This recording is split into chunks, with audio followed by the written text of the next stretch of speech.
Did you hear? Did you know? Can you believe? Have all been used by peers or even by yourself at some point, or maybe some kind of variation that entails the same idea, sharing knowledge with others. But sometimes you gotta ask, is there any research behind whatever it is you're sharing?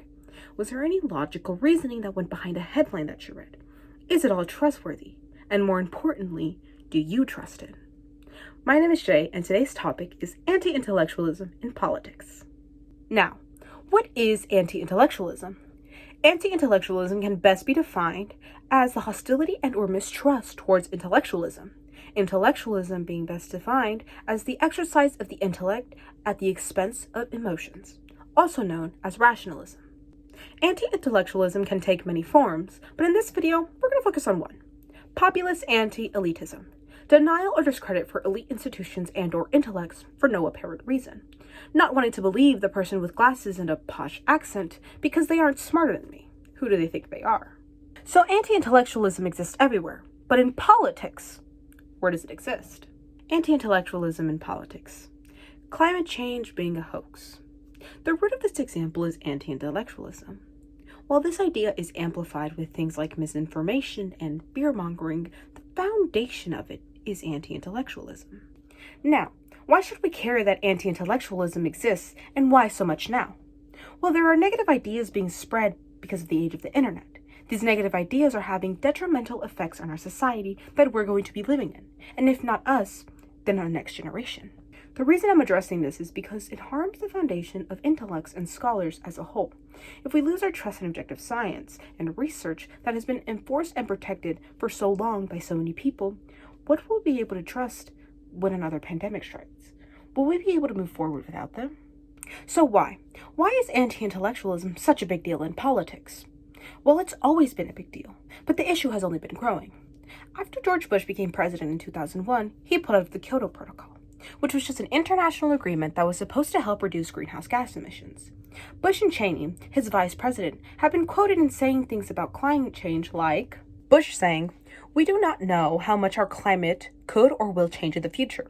We do not know how fast change will occur or even how some of our actions could impact it." Cheney saying, "We only see a big debate on it going forward. What we know today," he added, "is not enough to just sort of run out and try to slap together some policy that's going to solve the problem." Although there was plenty of science to prove that climate change did indeed exist in 2001, it was all too profitable for Bush to take action against it. So instead, he diminished the strength of scholars' research, and the common people heard this diminished strength.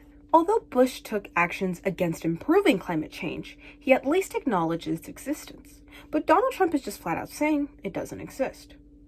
He pulled out of the Paris Treaty, another legal agreement that was implemented to help with climate change. Trump has said, they have no idea what's going to happen. It's weather. And Trump has previously said he doesn't think science knows. But while scientists can't know the exact future, there's no question that global warming is happening. The root of this and Cheney's denial is populist anti-elitism. Don't trust the scientist. What do they know? However, people respond to this because society has evolved to the point where voters are more inclined to listen to the self-made, hardworking citizen, instead of just trusting our scholars. They've pitted the common people against the scholars. So now, when the president says that climate change is a hoax, people are more inclined to listen. To fully present the issue of anti-intellectualism with this climate change example, is our planet being put in jeopardy because presidents refuse to take action even after scientists present their research that shows that action right now is necessary and urgent. This is just one of the many negative effects anti-intellectualism has had and is going to continue to have in the future. Although it may seem like anti-intellectualism will continue to plague our country, there is something you can do. Educating yourself about anti-intellectualism and being aware of it is always a good start.